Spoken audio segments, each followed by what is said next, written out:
Halo adik-adik, ketemu lagi di konten Saurus.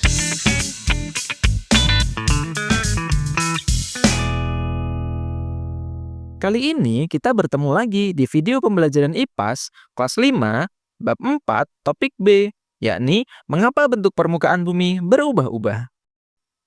Bayangkan, jika kamu memiliki mesin waktu, tidakkah kamu penasaran bagaimana desa tempat kamu tinggal akan menjadi apa 10 tahun, 50 tahun, atau bahkan 500 tahun ke depan?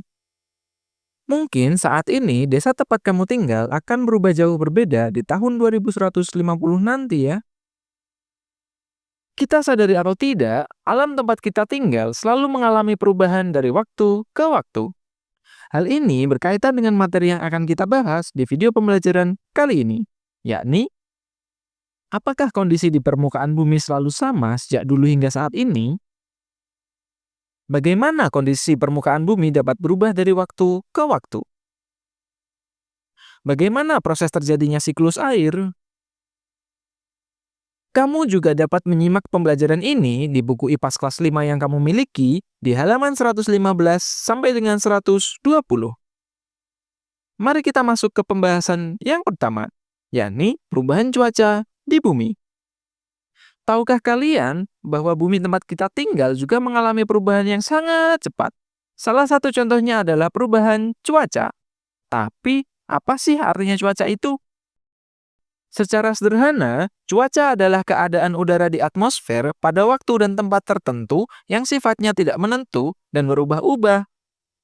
Contohnya, saat kalian berada di sekolah, terjadi hujan. Tapi pada saat yang sama, sekolah teman kalian yang jaraknya 10 atau bahkan 20 kilometer belum tentu terjadi hujan juga. Hujan adalah salah satu peristiwa alam yang merupakan bagian dari siklus air. Apakah itu siklus air? Siklus air adalah proses perpindahan air di permukaan bumi ke atmosfer yang terjadi secara terus-menerus. Proses ini sangat penting untuk menjaga keseimbangan air di lingkungan. Untuk lebih memahami apa itu siklus air, kalian dapat mempelajari gambar berikut ini. Tahap nomor 1 dinamakan tahap infiltrasi. Tahap nomor 2 dinamakan tahap evaporasi. Tahap nomor 3 dinamakan tahap kondensasi. Dan yang keempat adalah presipitasi. Mari kita pelajari tiap tahapan siklus air. Yang pertama, infiltrasi. Infiltrasi adalah proses masuknya air hujan ke dalam tanah. Air ini meresap melalui celah-celah tanah hingga mencapai lapisan bawah. Proses ini penting untuk mengisi cadangan air tanah dan juga menyediakan air bagi tanaman melalui akarnya. Tahapan yang kedua, yakni evaporasi. Evaporasi adalah proses penguapan air dari permukaan bumi, seperti lautan, sungai, dan danau, yang menguap menjadi uap air di atmosfer. Proses ini dipicu oleh panas matahari. Proses ini juga membantu menjaga jumlah uap air di udara. Yang ketiga, kondensasi. Kondensasi adalah proses perubahan uap air menjadi tetesan air kecil karena pendinginan.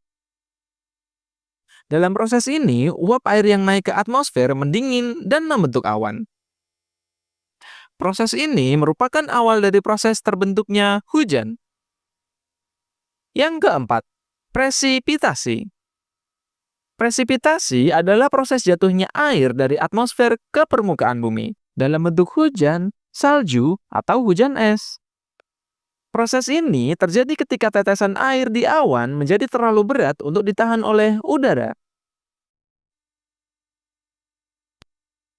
Jadi, siklus air adalah rangkaian proses alami yang terus berlangsung untuk mendistribusikan air di bumi.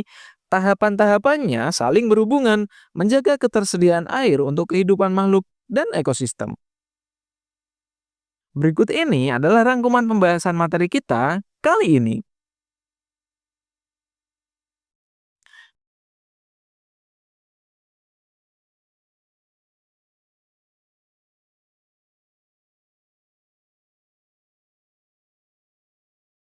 Jangan lupa untuk klik like, share, dan subscribe agar kamu tidak ketinggalan video pembelajaran lainnya. Terima kasih.